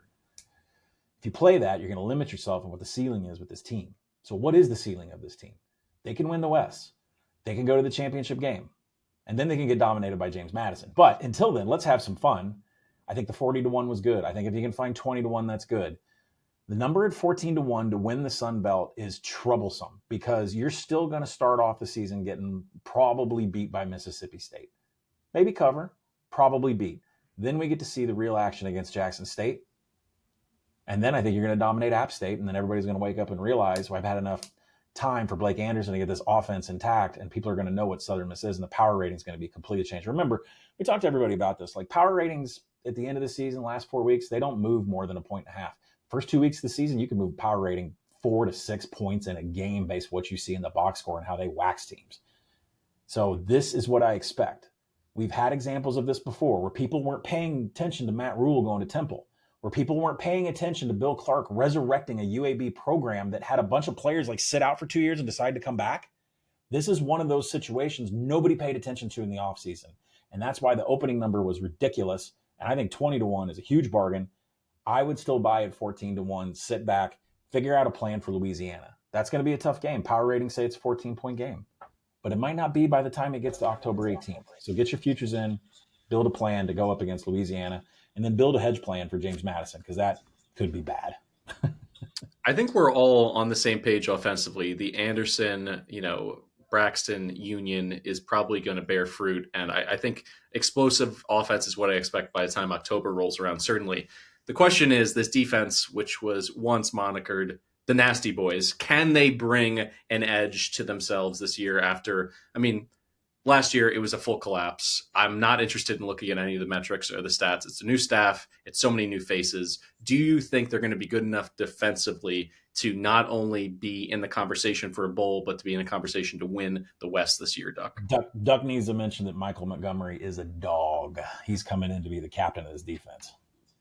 Very much so, yeah. And I think the 4-2-5 alignment will provide them opportunities to be successful. There is a significant talent infusion along the defensive line platoon and in the secondary. Ian Foster comes in to provide some versatility at the nickel position. I think that you kind of have to throw out a lot of the defensive metrics in prior because the entire unit is changed over, and really the portal win of certainly the G5, if not all of FBS football last year, with 54 new faces and just significant upgrade of your entire nucleus of your two deep on defense has changed. This group, when the win total came out, was really being penalized by the helmet sticker, right? I think Collin made mention of it, where you just didn't have the books operating on the premise of this team being so significantly upgraded in talent, in coaching, in situational football. They're going to be better everywhere. And so, yeah, I think the defense will be in situations where they're going to succeed and certainly improve drastically on the points per game, the yards per rush, the red zone metrics, the third down metrics where they struggled at times. I think that you'll just see a completely rejuvenated group and a team that plays cohesively. I think it may not show itself in the opener hosting Mississippi State, but it could. But you go down the line of those next 4 games, and every one of those is winnable. This regular season win total at 4.5, which is still out there. It's heavily juiced over, but it's still out there at 4.5. I mean, this could be a secure bagger early in the season, and I think you could be good on some alternate win total markets. 6 wins plus is like plus 140, plus 150. 7 wins is plus 200. I mean, those can all be good numbers to go out and snag from the alt-win perspective for Southern Miss. Would not surprise me at all if this is a group that is playing very meaningful football and having an impact on what happens in the Sun Belt West this season. And you just look at through the schedule. I mean, the big game is at Louisiana on October 18th. But even those last 4, I mean, Arkansas State, Texas State, South Alabama, Troy, they're going to be in the mix to win those games. And it could be something where worst to first is definitely not something that I would assume happens with any regularity. And I certainly don't bet on it with regularity. But this is one where you have rejuvenated coaching staff with Blake Anderson. Charles Huff is real motivated to be here. The talent influx is significant. This is absolutely a play-on team until the power ratings adjust accordingly. All right, we turned from a team that we're really hot on to one that I think we may have some split votes in terms of them going up or down. The Arkansas State Red Wolves, Butch don't kill my vibe, baby. 8-5 last year, 5-3 in the belts. They win the 68 Ventures Bowl over Bowling Green in a shootout, 38-31. They're 26-1 to win the belt, win total at 5.5. 5 stars returning, most on offense, 4 on that side of the ball, 100th in returning production, 79th on defense, though. Jalen Rayner, Jaquez Cross, Corey Rucker, somehow they kept their big three in Jonesboro. I think all G5 programs should take notes because it seemed as though those guys were going to be on the move when the portal opened, but they all return. This offense could be just as good or better if offensive line coach Nick Grimes works some magic. Only one returning starter up front, but they did portal in 3 heavies from Arkansas, Tulane, and Southern Miss, all those 3-star kids. When the defense, though, when they faced quality quarterback play, they got murdered, with the exception of that weird 18-16 game against South Alabama. Griff McCarley gets a crack at calling plays, but he doesn't have many reliable stoppers to work with on that side of the ball. Some interesting transfer pieces, namely Javonta Mackey, who was with Arkansas State 2 years ago, and safety A.G. McGee for Marshall. Even if they win the games they're supposed to win, Southeast Missouri State, at Kennesaw, at Monroe, at Troy, at App State, that's only 5 wins. And 4 of those games are on the road. So you got paycheck games with Arkansas, Iowa State, you got Texas State, Georgia Southern. I could go on. There are teams that are going to be very difficult outs. And like I said, when their potential gimmies are all on the road, I'm leaning under here. Maybe it's just because of that one year I was on Tennessee to, I think, win the national championship. That was the Butch Jones year where they just kept losing games that they were winning in the fourth quarter. They blew a lead to Oklahoma. They blew a lead to Florida in heartbreaking fashion. This guy's never gone well for me when I've backed him, and I've faded him strategically over the years. I think, given the fact that he's improved his win total every year thus far in Jonesboro, I think this is finally time to get off of the ride. I think even though the offense still could be quite good, this defense has massive holes, and I don't love the situational spots to play here on Arkansas State. What do you think, Josh? Yeah, it's a play I made earlier in the summer, and the current line is still with respectable juice, so I would still support the position under 5.5 here. I think when you look at what Arkansas State did last season, they had just so many fortuitous breaks go their way. They won 8 games, but 4 of those games you could make a strong argument they should not have won. It took a miracle for them to beat Central Arkansas in the opener. They didn't deserve to beat Tulsa. There was just a stunning, poorly performed and situationally coached game by South Alabama where Arkansas State defeated them. They beat Troy by 3 in a game they probably should not have won. And the breaks went their way more often than not last season. I personally don't think that the offensive line played particularly well during stretches last year. They allowed way too much havoc, 70 tackles for loss, 35 sacks surrendered. And it was kind of a flash in the pan when they were successful offensively. I didn't see a lot that I thought I can really consistently bank on in the run game. And now they lose the influx of talent along the offensive line.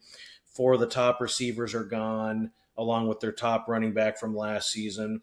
But really defensively, I think they're going to take a big step back, completely rebuilt along the defensive line, and a unit that was just really not good last season. 19 sacks, secured 65 tackles for loss, which is not elite. 5.7 yards per carry on the ground. You could run on this defense anytime that you wanted, and I think that'll continue yet again this season.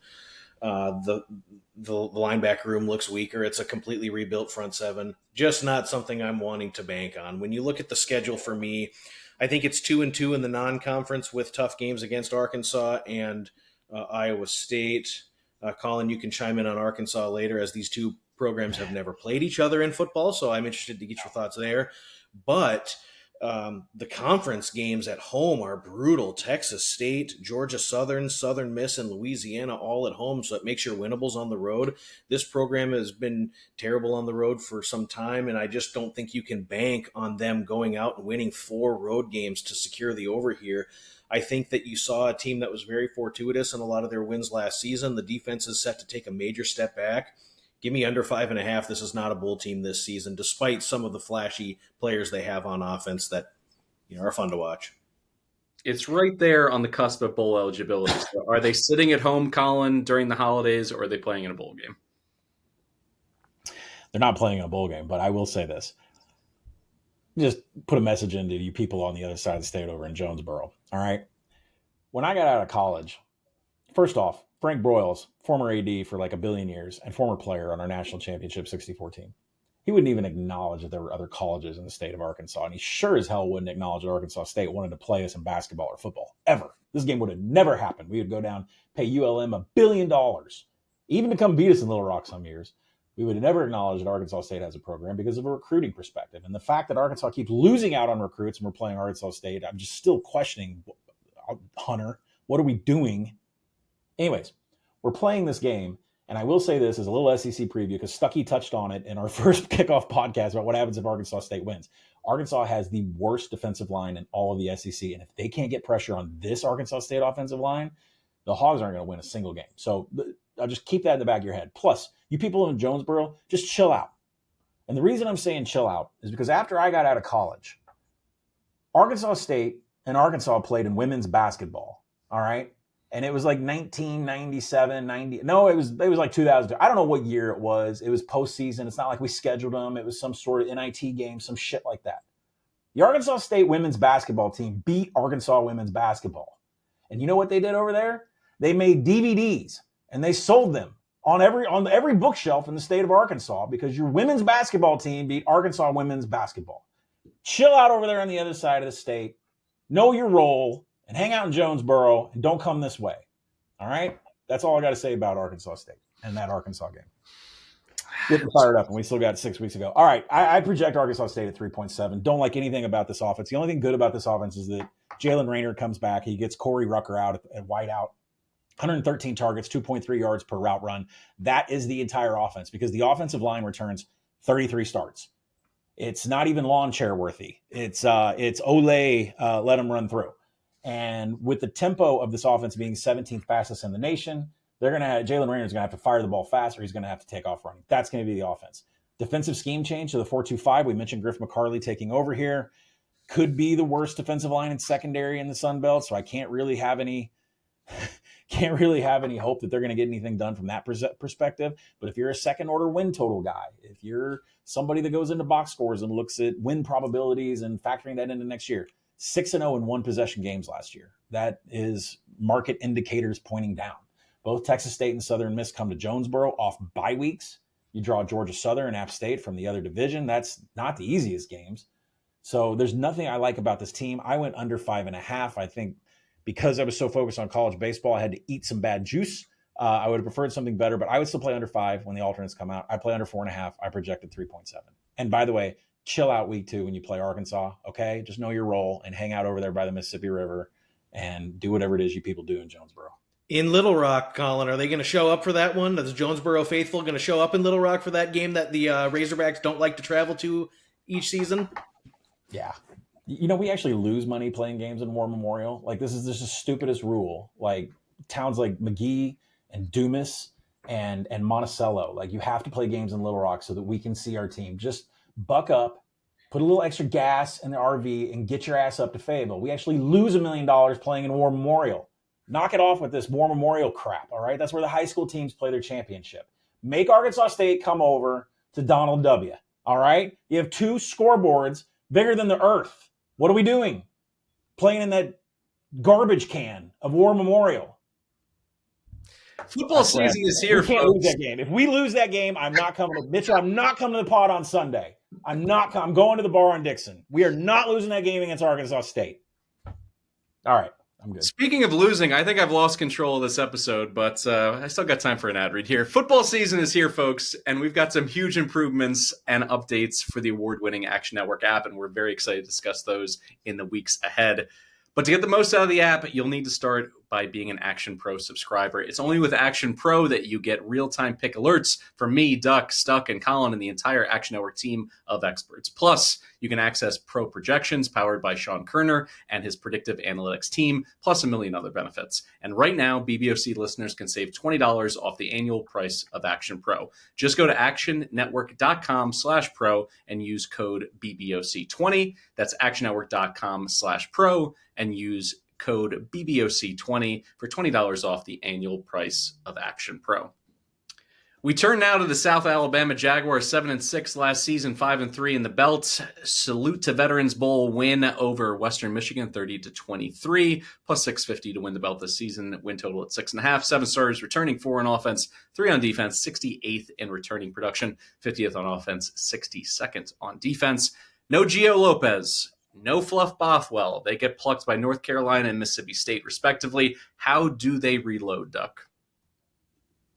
I think it'll be really hard. I think when you look at the portal losses, they're just absolutely massive with Fluff and Gio gone. Jamal Pritchett at receiver is gone. They've got all 3 levels of the defense were poached. They brought in 23 players in the portal, but the talent level is just not infused with what they lost. And so I think the nucleus of this team takes a step back.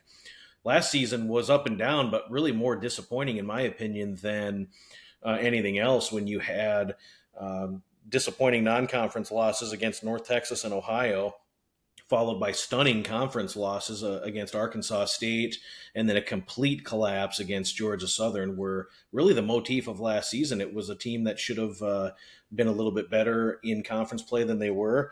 And then with a chance to still make the Sun Belt Championship game last season, hosting Texas State the day after Thanksgiving, just completely no-showed there. So really disappointing for that group. And now the talent infusion is not there, and they lose a ton of players defensively. Ladarius Webb is gone. Jaden Voisin is gone. Jordan Shrugs is gone. There's just too much lost here for me to really get excited about this. Not really in love with what Paul Petrino is going to bring with this slow-paced, balanced pro-style offense. I don't think it fits the skill set very well. A team that was already bad at times in situational football offensively, 38% on third down, had tons of empty red zone possessions. I just don't see it happening this season. There's too much loss defensively. The schedule sets up quite poorly for me with tough non-conference games against Tulane and Auburn, which are almost sure losses. I think they're going to lose against North Texas later on in the season. They play the first 6 weeks, so they could be sucking wind when they have to go to Troy on back-to-back and really looking for that bye week. And then the last 2 games of the season are against stronger opponents in Southern Miss and Texas State. Just seems like a schedule where they're looking up at a lot of the tougher opponents, and it's going to be really hard for me to see this schedule necessitating enough to get over the win total. I did bet this win total very, very early on when it was released at 7.5. I'd still go back for more at 6.5. I think that this team is fighting and clawing and scratching to try like hell to get to a bowl game this season. 6-6 looks like the absolute ceiling for me, so I'd still go under 6.5 here with South Alabama. Major Applewhite, he always gets 7 or 8 wins. At least that's been his MO as a head coach. Do you think it's a repeat here for Applewhite, or is this the first rebuilding year truly as a head coach for him, Collin? I actually like South Alabama. I'm just waiting for the market to drop more. I would like it if it went to 6.5. I'd like to take the over. I actually project South Alabama just shy of 7.5 wins. And I have, I think, 6 games where I think they're favored by a TD. Like, I've got them favored pretty heavy over Coastal Carolina. I've got them favored a big time over Morgan State, of course. That Southern Miss they're hosting, but what is Southern Miss by the time November 22nd comes around? On the road at Georgia State. I mean, that's another game. That's a bad spot for Georgia State. There are games on here that I think are completely winnable.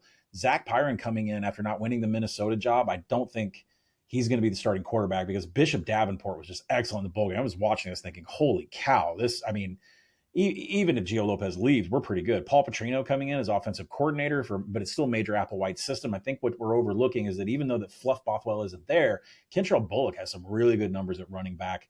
This is an offensive line that's 52nd in the nation. It gets 52nd starts back. That's 84th in the nation. So it isn't that bad, but there is holes on this defensive line. They have edges that are below 250 pounds. That gives me a little worry. D2 experience on here. 2 of the top 14 tacklers are back. So definitely soul searching on the defensive side of the ball. But again, like I said, I have 6 games where I make South Alabama around a 6-point favorite or more, which tells me if I can get this alt total or the total in general, if I can get this mass of Duck followers to push that thing down to 6.5, I could be entertained into going over 6.5. I would really like to hear Bishop Davenport's name as the starter around August 20th, and then I'd be more inclined to fire. All right, we turn to the Troy Trojans, 4-8 last season, 3-5 in the belt, 13-1 to win the conference this season. Win total sitting at 5.5. 9 starters returning, 4 on offense, 5 on defense. 19th in returning production, 43rd on offense, top 20 on defense. A rocky start for Jared Parker ended in optimism with a 3-1 finish. The offense finally started to score, and their situational stats like third downs and red zone efficiency, they were fantastic, top 10 nationally in both. That's usually a sign of quality coaching. But they do have weapons to replace surrounding Goose Crowder. Are they going to be able to replicate some of the positivity that ended last season? That's to be seen, because losing Ross to Penn State is a massive blow. Daniel King to North Carolina at tackle is also problematic in terms of keeping Goose upright this season. You can make a strong argument that this overall roster, 3 of their top 5 best players in the entire roster are at linebacker and DB.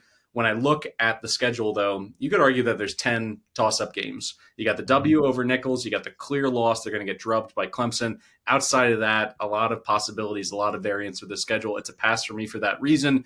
I think there's a chance they get to 5-7, 6-6, 7-5 into that sweet spot. I think this is priced accurately. What do you think, Collin? Well, I'm going to agree with you. I'm going to pass on them because I make the total, around 6. It says that I should go over 5.5, but at the same time, I would like to know what the health of this team is after week 2 against Clemson. That defensive line is going to eat this Troy offense like a game of Miss Pac-Man. After that, you're going to go and have a Memphis offense that's going to try and run you up and down the field.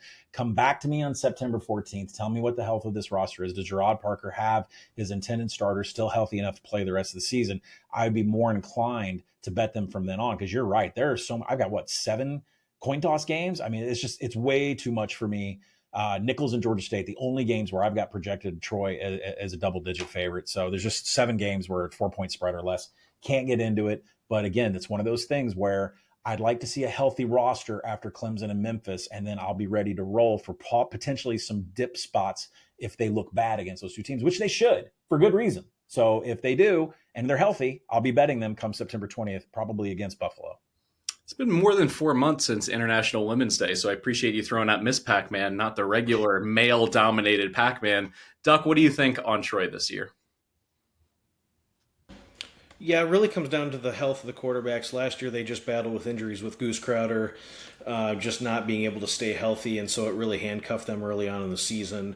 I think there is a little bit of an infuse of talent here offensively with Ra Thomas coming in from Georgia, Trey Cooley coming in from Georgia Tech, so they do have some pieces offensively that they can kind of hang their hat on as long as the Goose can stay healthy. When they come up to Sunbelt play, I think that they could be okay. I think we talked about the win total at 5.5. It's a pass for me because I actually have this group pegged at 1-3 in the non-conference. So if you like over, I would isolate the conference wins, which is 3.5. I think there's 5 conference games that this unit really would feel good about their chances, and many of those games are at home. So if you want to go over on the win total, I'd isolate the conference win total and go over 3.5, which is still widely available.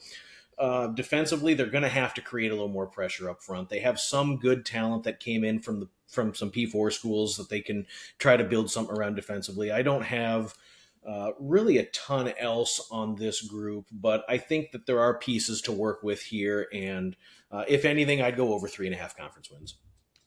If they get to bowl eligibility, listen, college football gods up there in the sky, please give me a Western Kentucky versus Troy matchup so we can go Goose versus Maverick in the bowl game. All of the graphic designers across the internet would rejoice. I think we could see some great memes out of that. So hopefully if they go bowling, we get that connection. Let's close out the West here with the Louisiana Monroe Warhawks. 5-7 last year, 3-5 in the belt. Coach Vincent did a great job coaching them up. They're 36-1 to win the belt. Win total sitting at 4.5. 10 starters return, 5 on each side of the ball. 24th in returning production, 15th on defense. If there was a G5 skill position player more integral, more important to a team's success than Ahmad Hardy, I'd like to hear it, because ULM should have thrown a bake sale on steroids to keep this kid, because without him, how do they execute Vincent's vision? I just don't see it right now. Maybe you can talk me into it, Duck. Well, I mean, he's an exceptional player, and it was really a shame that they couldn't keep him around. And so it's really unfortunate because he is a big loss, and he's a really big loss when you factor what this unit wants to do offensively. They run at a complete snail's pace. They spread you out, but they run the ball 2-1. They possess the football. They really try to keep that leaky defense off the field. And so it is a big loss with Ahmad Hardy. I think Braylon McReynolds coming in from South Alabama will help lessen the blow a bit. Just recapping 2024, they really overperformed every metric. Their regular season win total opened up at 1.5, and that was over right away. And so this group significantly outperformed. And even in doing so, you have to feel like 2024 was a disappointment. This group started 5-1. They had plenty of chances to secure a bowl game, couldn't do it. So they kind of faded down the stretch. The defense really faded in the run defense. It was just that this unit did not have the depth. They didn't have the size. And when they played some of the tougher teams in Sun Belt play, they were really up against it and just couldn't stop the run. So it was kind of one of those things where I think Brian Vincent has this team doing the right things. The good takeaway for me is they're just not absolute dog shit. They don't suck. They're a formidable, at least serviceable bottom third Sun Belt team as opposed to just being the absolute worst team in Sun Belt play. The offense is going to be what it's going to be. They're going to be run heavy. They have to develop at least some sort of competent passing attack, as last season they just were unable to throw the ball with any regularity, consistently failing to break 150 yards passing.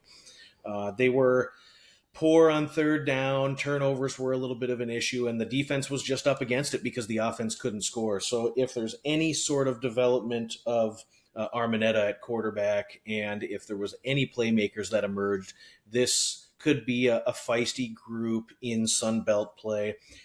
I think we're looking at 4 or 5 wins. I don't see a ton of value in the win total. I see absolutely nothing as far as the futures market. I think Bryant Vincent has elevated this program from complete futility to, okay, it's a real opponent we have to prepare for.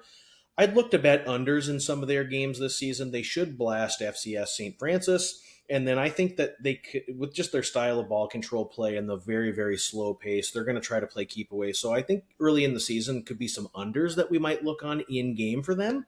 And then depending on how they operate the game plan, they could be looking at that Northwestern game as one where they might be able to show up and at least give a spirited effort there in Chicago. So if they're catching enough points, could be catching 24, 25 points, could be worth looking at there. But otherwise, nothing too crazy for me on ULM.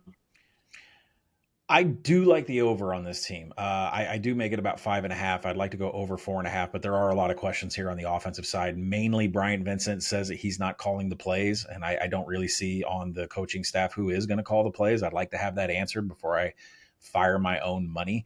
He says he wants to give attention to the other parts of the team. Okay. But I want to know who's calling the plays. I want to know what system we're going with, because quarterback Aiden Armenta needs to be developed. And at the same time, Hunter Herrig is the guy that's going to run the Wildcat here. And if he has any success, if I hear anything out of fall camp that, they're running this Wildcat package and they're running at the 133rd slowest offensive tempo in the nation, then they're going to Army you. Well, I guess Army's maybe a little bit faster than that, but they're going to try to play 8 possessions a game and then try to capitalize on that. The problem is that the defense is just, the rush defense was putrid, horrible, 134th in defensive rushing success rate.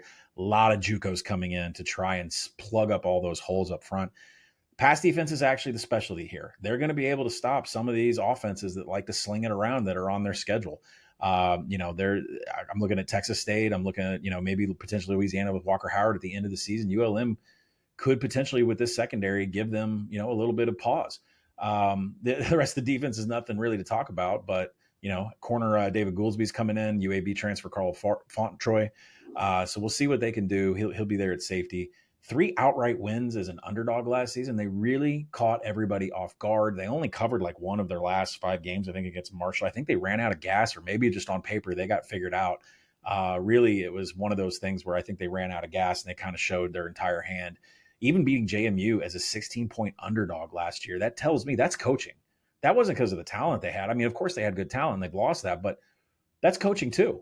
They have a good spot early. They're coming off a bye before they go and play UTEP. They can beat Scotty Waldron. Scotty Waldron has not brought in what he needs to bring into UTEP, what I thought he'd have in year 2. That's a winnable game. Then they catch Arkansas State on back-to-back travel. St. Francis is a win in week 2. They're at home against ODU. They're on, Do you believe in the first half of the schedule or the second half of the schedule? I think the overall belief is that it's the coaching. I think they're going to figure it out on offense. The slow tempo means the defense needs to plug a couple of holes since there's only going to be 8 to 10 possessions a game. So I do like the over. I'd like the market to get a little bit more depressed, find the best number, but I would go over 4.5.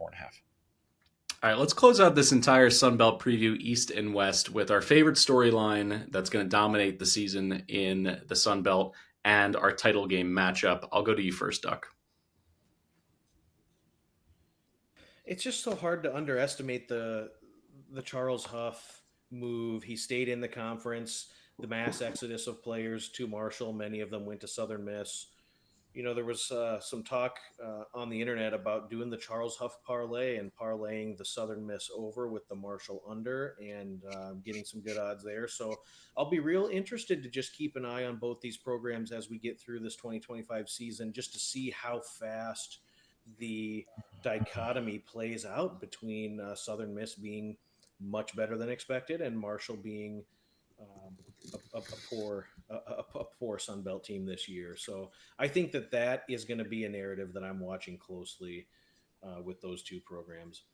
My Sun Belt championship game prediction is going to be James Madison playing host to Southern Miss. Collin, what you got? Yeah, I mean, if you want to add to that parlay leg of Charles Huff, why don't we take Alabama to win the SEC since that was his stop before he dove into G5? We'll get to that one on another podcast. I agree with Duck. I like James Madison 3-1. I've got money down on that. That is really to hedge and cover up the one unit I have on the 40-1 of Southern Miss. Gonna keep my eyes and tabs on what Louisiana is doing. Their defensive coordinator could be fired by the fourth game of the season. We'll see how that works out. I think there's Georgia Southern going to the West Coast early is real trouble. And I think we need to keep our eyes on Marshall. I think Tony Gibson was a great coach at NC State. I think he can pull that off here. But what Rod Smith did at Jacksonville State, if he can pull that off at Marshall, I mean, there's so many coin flip games. Their power rating could increase, and they could be favorites down the stretch. And that would probably disagree with the market. But I agree. I think JMU is the class of this. They have the quarterback depth. They have the depth everywhere here. So as much as I love this Southern Miss ticket, I'm going to hold on to it, and we're going to ride it, and we're going to talk about it. We're going to celebrate it. James Madison is the class.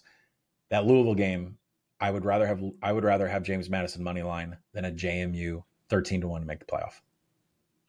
Storyline wise, I think this is going to be a phenomenal G5 quarterback league at the very top. You look at JMU, whether it's Sluka, Coleman, or Barnett coming back healthy, Colton Joseph at ODU. You look out west with Walker Howard and then Braylon Braxton. I think the elite quarterback play, and then throw in whatever happens at Texas State. You could have 5 teams that are going to be able to throw scares into non-conference opponents. So I think that's going to be very exciting. Going to go James Madison over Louisiana. I think Walker Howard is transformational for that offense. And even though they have their history rooted in running the ball, having an identity by beating people up, I think they're going to be able to up that pass rate and be more dynamic. And hopefully that's enough to paper over the defense. But in the title game, I think James Madison will just beat their brains in on the ground.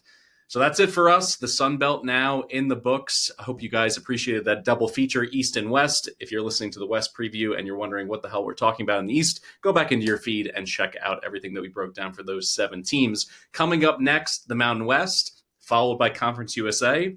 And then the week after that, Collin and Stuckey strap in for Power 4 previews. That is going to be an incredible listen. So make sure to have your calendar set for when those drop, because those numbers and those conference title odds that they're putting out there, as soon as they say it and it hits the airwaves, there's going to be some market movement. So you want to make sure that you're able to follow along more or less in real time. Also, we have a live show, week 0. If you want to join us in Chicago, Illinois, Joe's on Weed on August 23rd. Come on by, 11 a.m. kickoff. We got Farmageddon between Iowa State and K-State on the Emerald Isle. We got the whole crew, Collin, Stuckey, Duck, myself. We're going to cut it up there. Please swing by, have some beers with us. We'd love to talk college football. We are so close to the Bullets really flying around here in college football world. Thank you so much for listening to the Big Bets on Campus podcast. This has been Group of 5 Deep Dive. Special thanks to my co-host Collin Wilson and Duck. We are going to be back for more previews, so don't miss a thing here at BBOC.